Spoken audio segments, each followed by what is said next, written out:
Hi everybody, I'm Morgan Crosbie from Finch Cadillac in London, Ontario, Canada, and you're watching Cars and Crosbie. Well, I've got my Escalade V here, as I call it, the Cadillac V, and I absolutely love it. And it's time for a first impression video. I have just under 5,000 kilometers on it already. I've owned it for about 2 months now, 2.5 months, and I want to give you guys a synopsis of what my experience has been like.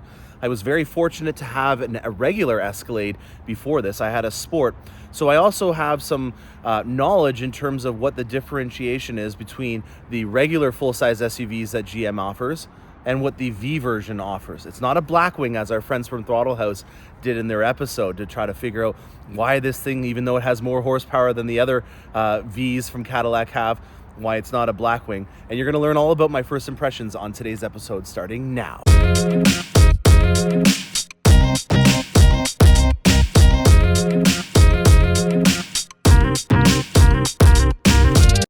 All right, we've got a beautiful morning on our hands, and let's talk about this Escalade V, or the Cadillac V as I call it. It's not a Blackwing, it's a V. Reason why? Because it's not a track-specific model. Our Blackwing lineup is only meant for vehicles that are meant for the track. And with this vehicle weighing, I believe, about 5,800 pounds dry and having 3 rows and also being quite a tall vehicle, it's not really meant for the track. It doesn't have Cup 2s on it. It has the regular Bridgestones that come from the regular lineup. But that's really about it that we have in terms of logic on why that is, because it has more horsepower than a lot of things, like this Camaro, for example, or even a CT5 Blackwing. This actually has the most horsepower at 682. So right off the bat, first impressions, I conveniently have here a Platinum in the same color, which is Argent Silver Metallic. Argent meaning silver. So this is a silver Escalade V. And you'll see right away that the front end is quite different. This is probably one of the biggest differences from an appearance perspective on the two models. And the reason why is because this has got a forced induction Corvette hand-built LT4 inside of it, and we need a lot more heat exchangers to be able to keep this puppy cool, and that's what you have in the lower fascia area. You'll notice on this, which this is a regular L87, which is a 6.2 liter pushrod V8 with 420 horsepower. You can also get this in an inline 3 liter diesel. One important thing to note is that the diesel engine has changed, but only the trucks are getting the new diesel engine. So this is the same diesel engine as before, just on a side note. Now, lighting on it, very similar, except for one major detail that this has, and it's a really cool feature that I showcased on the Lyric episode that I did a couple episodes back. There's a new technology that's out. Actually, it's been around for a while. It's been in Europe for a long time, but legislature has not allowed it to be in North America. When you have your high beams on, we have not had the ability to have a portion of that dimmed down so that you can still have the rest of your high beams on. So let's say that we're driving down the road and this Mero over here is oncoming to you. We can now have our high beams dim down the area that would be where the Camaro's driver would be looking, but still have the rest of the area all in the high beam. It's an amazing technology. It really helps out. And one of the things that Cadillac does best is lighting. Their lighting is second to none, in my opinion.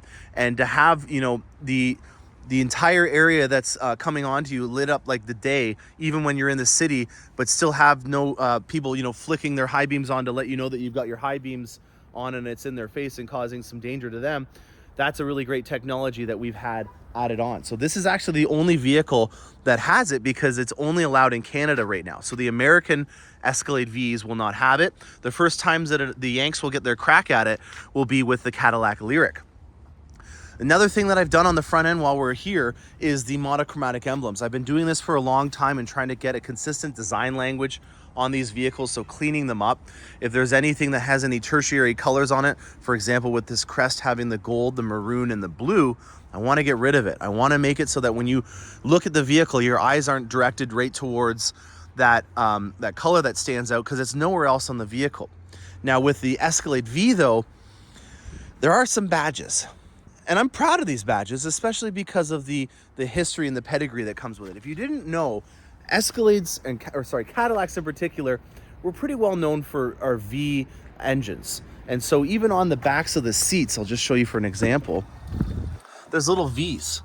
So that's on all of our Cadillac seatings, but we have the V logo here, and it obviously has the black, the gold, and the red and the blue in it. I left those on because I didn't really want to make those monochromatic, and I'm proud of the fact that this is a V. It's very subtle in terms of how many V emblems are in the inside. I thought that there would have been a bit more, but there's not. There's just one emblem right here, and then there's one emblem on the bottom of your steering wheel. A healthy suggestion, and something that I haven't modified yet, is this emblem here. I would love to be able to make that monochromatic as well. We'll get back to the interior in a bit.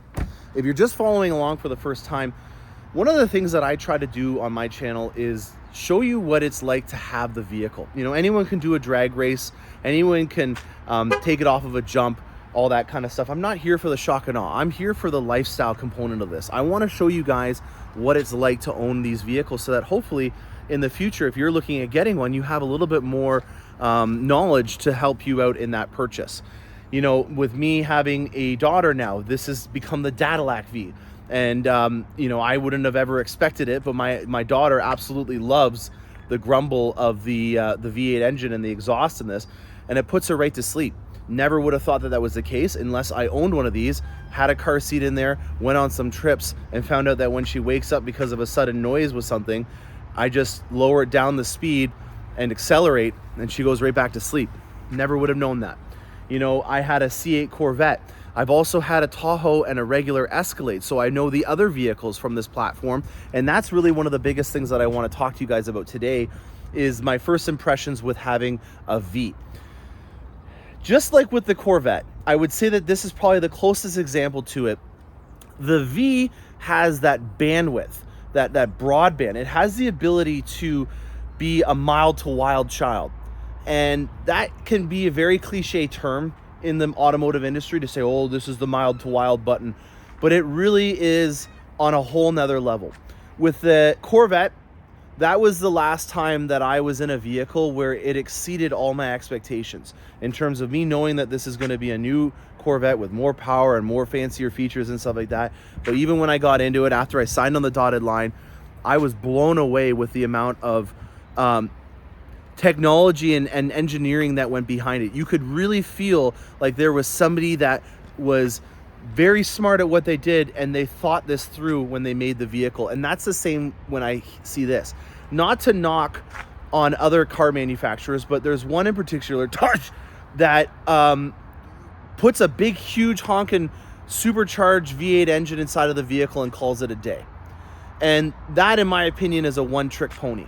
You know, Throttle House, for example, just came out with an episode where the Hellcat Durango beat my Escalade V, but I also have massaging seats. I also have 36 speakers in a studio surround sound system. I also have the ability to make this thing like a normal Escalade, and that is without a doubt the biggest message that I want to get across, and what I'm most proud of being a part of the General Motors family and having the ability to sell is that this has the ability to turn off all the craziness. And it has a lot to do with the suspension and the amount of engineering that went into our magnetic ride control system. This is the 4th generation. I would almost want to consider it maybe 4.5 because there are some variations between this and a regular Escalade.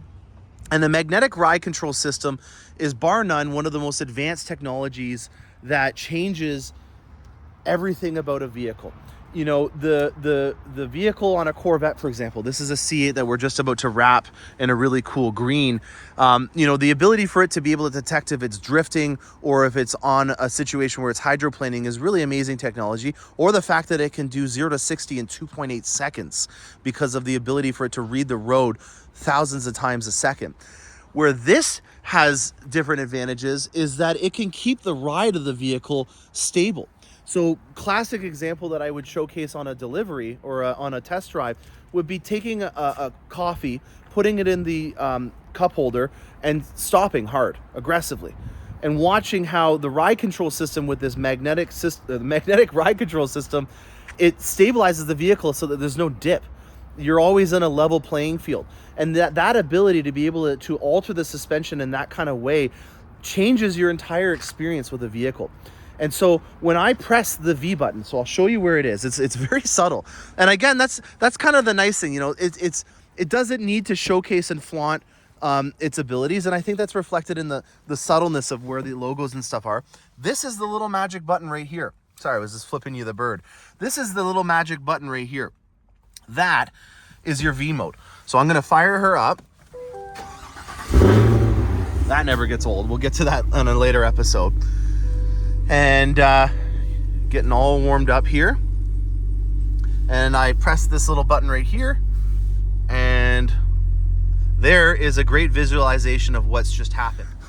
Sorry guys, when I turned on the Escalade, it kicked off the Bluetooth. So that button is the Escalade V button. So we'll show you more of the stuff in there when I don't have the Bluetooth paired up. I apologize for that brief interruption. So anyways, getting back to my rant here. This thing has the ability to go from mild to wild on a different level, to the fact that I can take my wife and my daughter and go into wine country for the weekend in Niagara and not have to worry about a really stiff ride. For example, I owned a Camaro, and I think my wife slipped a disc in her back when we were driving to Chicago once because of the roads in Detroit outside of Flint, Michigan. And it was rough. It was to the point where we were early on in a relationship, and she really regretted any time that I wanted to go on a long road trip because she thought all I drove were these crazy sports cars and stuff like that.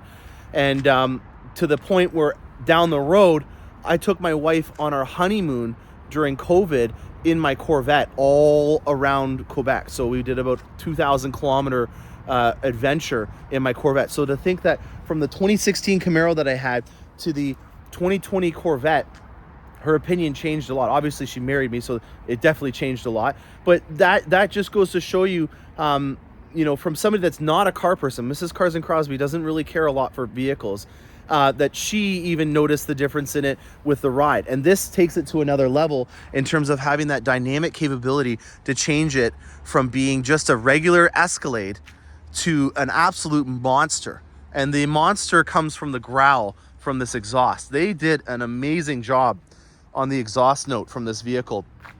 I don't want to turn it on again because this is going to go to the Bluetooth, but we'll do some later episodes on this. I want this to be a brief synopsis of my first impressions, and right off the bat, it's that dynamic capability, the exhaust just being absolutely insane, and the utility that I get out of having all of that space in the back without having it feel like you're in a tippy pickup truck. It really feels like it's a cruiser that's planted on the road, and I absolutely love that. It's one thing to have a lot of horsepower in these cars, and I call them a one-trick pony because all they really do is just allow you to shoot off in a straight line. But having that dynamic suspension really changes that and makes it so that you feel like you can actually utilize it, but also at the same time have a massage, have an amazing sound system, have night vision. This thing has the ability for it to be able to see in the night. I wasn't fortunate to be able to get Super Cruise because it wasn't available, but this has the ability to drive itself if you get the Super Cruise option. We're a victim to some of these microchip shortages, and this was one of them on mine. Wasn't the end of the world, especially with this being more of a driver-focused vehicle. You wouldn't really want to buy a Corvette and have it drive itself, because that's half the reason why you would get a performance-based vehicle. So it wasn't the end of the world for me that I didn't get the Super Cruise option. I really, really want to make this apparent that, I do work for, General Motors and selling these vehicles. So everything that I'm saying is going to sound cliche and weighted, but I always will be the devil's advocate. And it's really difficult for me to find anything that I dislike about the Escalade. It really does knock off all the things that I would want in a vehicle, and have that ability. If I wanted to show a Mustang who's boss, just press that button and it's gone. Its time in 0 to 60, I think, is 4 seconds. And when you think about taking 2 tons of mass with all that leather, I think there's probably 8 cows of leather in this thing, and making it go from a standstill to highway speeds in 4 seconds while you're getting a massage. If this was my microphone, I'm dropping it right there. So I hope you guys enjoyed this. There's going to be plenty more episodes. I filmed a ton of stuff. If you look around at this lot and the background as I've been filming this, these are all vehicles that have been arriving. We're an all brands store, meaning that we have Cadillac, Buick, GMC, and Chevrolet, sorry. And I have been a busy bird. When a vehicle comes in and it's a customer of mine, that's my number one priority. So I've been trying to get filming. I'm here about an hour and a half before we even open to film this episode, and I have a bunch more coming. So if you guys are interested in learning more about the lifestyles, or you wanting to get a question answered, put it in the comment below. I will help you out, even if you're not in my area. If you want to buy a vehicle from me, I have a team now set up that will help you in being able to put an order in. And with, you can see our allotment here, we're doing pretty well. So I'm pretty sure I'll have the ability to get you what you need in a timely manner of whatever that might be. If you're looking for a heads up on what's going on in the ordering process, I have episodes that come out usually on Fridays that kind of give you a heads up on what's available and what's not. There are ways of being able to navigate around these shortages. If you're looking for a fully loaded vehicle and the powertrain that you're looking for is not available, I'm going to give you a heads up on that, and maybe all you need to do is just change the powertrain and then you get your fully loaded vehicle. So those are things that I also help you out with. If this helped you out, hit the subscribe button. I would love to have you come around for the journey that I have. I'm Morgan Crosbie, and happy motoring.